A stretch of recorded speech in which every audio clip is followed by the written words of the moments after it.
Tandy, Naledi et Zola étaient trois sœurs inséparables qui vivaient dans un petit village près du parc national Kruger en Afrique du Sud.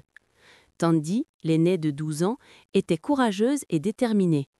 Naledi, 10 ans, était la plus intelligente et adorait résoudre des énigmes. Quant à Zola, la plus jeune avec ses 8 ans, elle possédait un don étrange. Elle comprenait le langage des animaux, un secret que seules ses sœurs connaissaient. Tout commença le jour où leur grand-père, gardien du parc depuis 40 ans, disparut mystérieusement. Il était parti comme chaque matin pour sa tournée de surveillance, mais il n'était jamais revenu. Les rangers avaient cherché partout sans trouver la moindre trace. C'était comme si la savane l'avait avalé. La police suggéra qu'il s'était peut-être perdu, mais les sœurs savaient que c'était impossible. Leur grand-père connaissait chaque arbre, chaque rocher, chaque sentier du parc. Le soir de sa disparition, Zola entendit quelque chose d'étrange.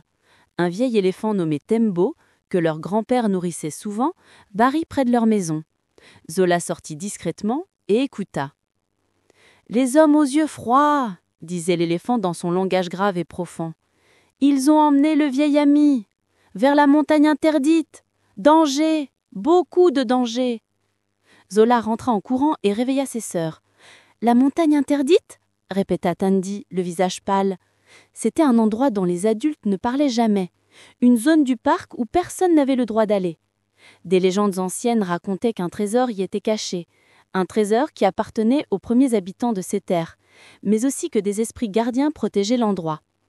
Naledi alluma sa lampe de poche et sortit une carte du parc qu'elle avait empruntée à l'école. « Regardez » dit-elle en pointant une zone vierge sur la carte. « Ici, il n'y a rien de marqué. Pas de sentier, pas de nom. Juste un espace blanc. » Les trois sœurs prirent une décision audacieuse. Elles partiraient à l'aube, avant que leur mère ne se réveille, pour sauver leur grand-père.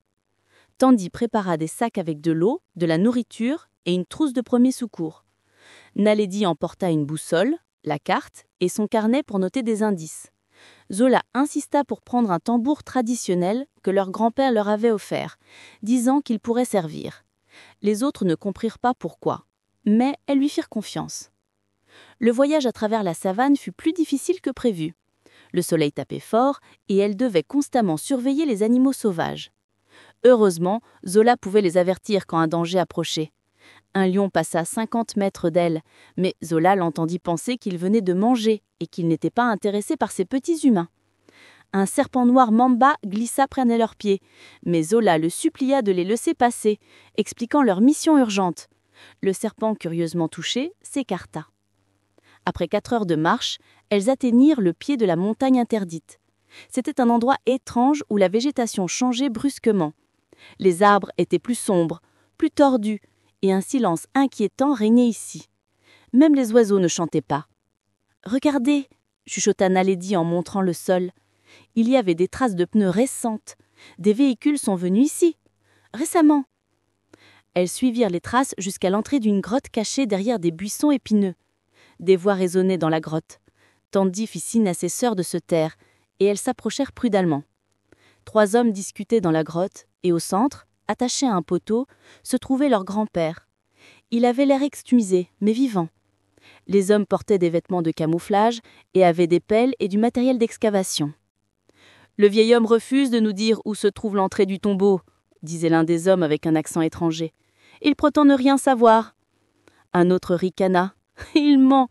Les légendes disent que les gardiens du parc connaissent le secret, transmis de génération en génération. Ce tombeau contient des diamants qui valent des millions. » Le chef s'approcha du grand-père. « Dernière chance, vieillard. Où est l'entrée ?»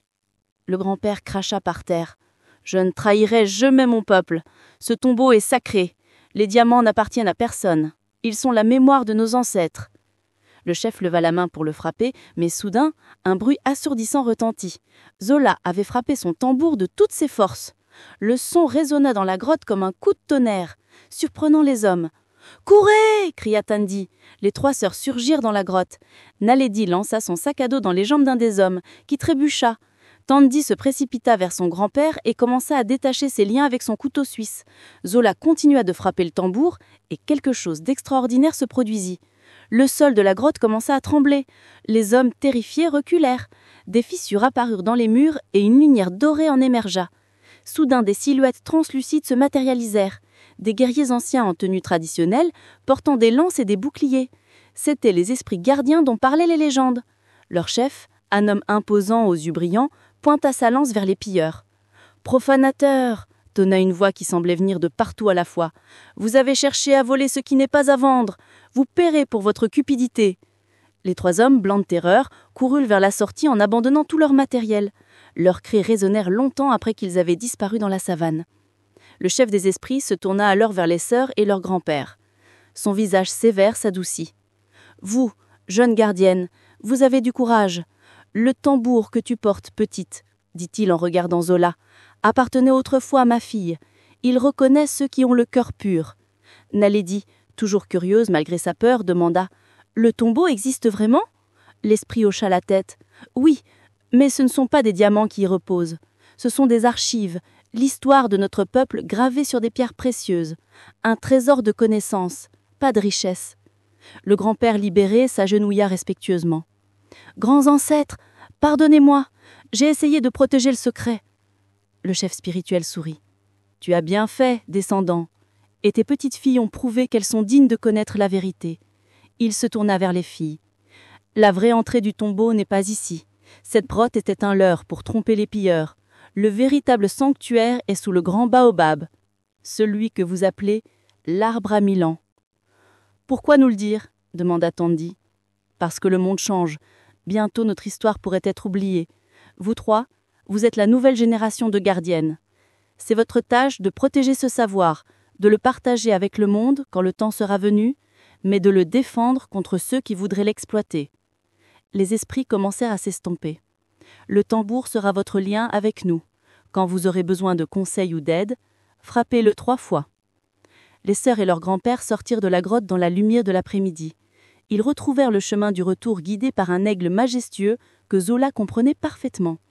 L'oiseau leur montrait les raccourcis et les zones sécures.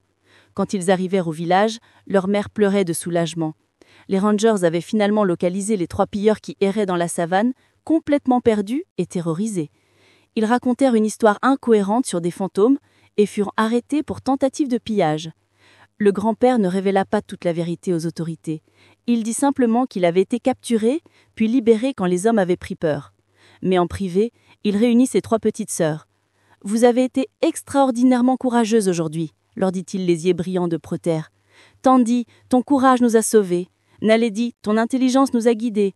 Et Zola, ton don spécial et le tambour ancestral ont invoqué nos protecteurs. » Cette nuit-là, sous un ciel étoilé magnifique, le grand-père emmena les 3 sœurs au grand baobab. Il posa sa main sur l'écorce ancienne et murmura des mots dans une langue oubliée. Une ouverture apparut dans le tronc, révélant un escalier qui descendait dans les profondeurs. « Un jour, quand vous serez prête, vous descendrez ici et vous lirez les archives de notre peuple. Vous apprendrez des histoires que même les bouquins d'histoire n'ignorent, et vous déciderez comment partager cette sagesse avec le monde. » Les semaines suivantes, les 3 sœurs devinrent célèbres dans la région. Les journaux racontèrent comment elles avaient retrouvé leur grand-père disparu, bien que les détails mystiques restèrent secrets. Le parc national leur offrit un titre honorifique de « jeune gardien du patrimoine ». Mais pour elles, le vrai honneur était de connaître le secret, de porter le tambour ancestral et de savoir qu'elles faisaient partie d'une lignée de protecteurs qui remontait à des millénaires. Zola continua à parler aux animaux, les aidant souvent dans leurs problèmes. Naledi commença à étudier l'histoire africaine avec une passion renouvelée, rêvant du jour où elle pourrait lire les archives sacrées. Et Tandy s'entraîna auprès des rangers, apprenant le pistage et la survie, se préparant à protéger leur héritage contre toute menace future. Le tambour était accroché dans leur chambre, brillant doucement sous la lune. Parfois, de très tard le nuit, elles entendaient son battement lointain, comme un cœur ancien qui continuait de battre, leur rappelant qu'elles n'étaient jamais seules, que les ancêtres veillaient, et que le courage véritable ne consiste pas en ne pas avoir peur, mais à agir malgré la peur pour protéger ce qui est juste et sacré.